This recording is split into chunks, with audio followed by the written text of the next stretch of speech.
그런 내용을 담고 있었고, 그 다음에 제2조에서는 그 저작자 또는 양수인이 14년 동안 책을 출판할 독점을 갖는다 규정을 하고 있는 등 하여튼 최대 28년, 그 다음에 기본적으로 14년이라고 저작권의 내용을 제한하고 있습니다. 그러면 이 저작권 N법의 역사적 의의를 살펴보면은 첫 번째, 이 길드의 저작권 보호는 영구적이었어요. 원고를 저자한테 받으면은 그게 영구적으로 출판이 되는 영구적으로 권리를 가지고 있는 그런 형식이었는데, 그게 이제 그 저작권 조합의 규칙이 자기들이 만든 거니까. 근데 이 법은 이제 한정되어 있는 거죠, 보호 기간이. 최대 28년, 최소 14년으로. 그 다음에 이제 그 저자가 이제 저작물의 소유로 인정받은 거죠. 이전에는 길드의 구성원만이 카피라이트를 가졌는데, 이게 이제 가장 큰 차이점이고, 이런 점에서 이게 이제 전 세계적으로 학자에 따라서는 저작권의 역사적 기원이라고 보는 학자들도 있죠. 세계 최초의 저작권법이라고. 근데 이제 제가 보기에는 과연 그런지에 대해서는, 왜냐하면 베니스 공화국도 저작권에 관련된 법을 만들었는데, 그걸 세계 최초의 저작권으로 봐야 할지에 대한 의문부여가 찍혀 있다고 저는 보기 때문에, 하여튼 어쨌든 간에 그럼에도 불구하고 굉장히 의미가 있는 법이죠.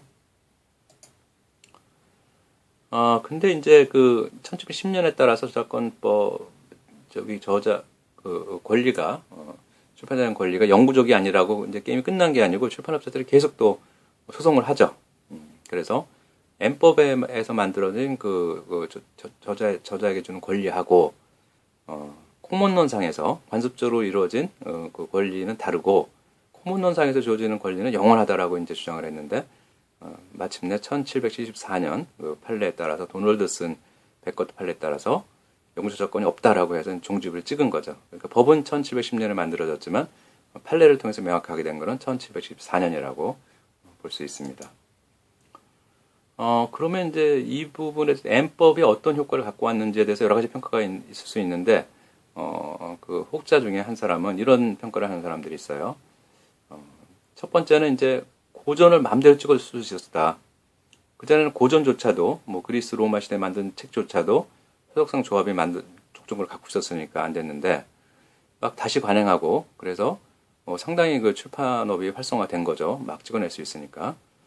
두 번째, 이제 신인하고 신작에 대한 투자가 활발했다는 시각이 있어요. 그래서 최대 28년반이 보호가 안 되니까 출판사는 새로운 필자를 키워 제품을 만들어내는 데 노력했는데, 그래서 18세기 말부터 영문학이 육성하게 된 이슬 중에 하나다라고 평가하는 학자들이 있습니다. 그래서 결론적으로 보면은 저작권법의 현대적 의의를 한마디로 말하고자 하면은, 제가 보기에는 퍼블릭 도메인이라는 그러한 그 공공의 영역이라는 영역의 확보라고 말할 수 있을 것 같습니다. 왜냐하면은 그 저작권자의 권리가 최대 28년으로 한정되어 있고, 따라서 퍼블릭 도메인이라는 영역이 굉장히 크게 확보된 거죠.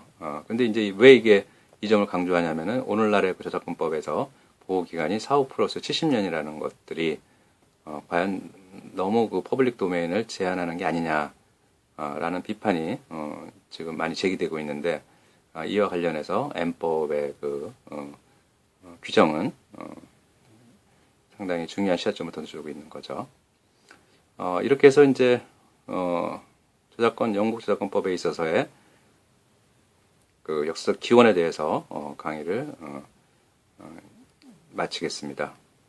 그래서 다음번에도 계속해서 지식재산권 역사에 대한 강의를 진행하도록 하겠습니다. 감사합니다.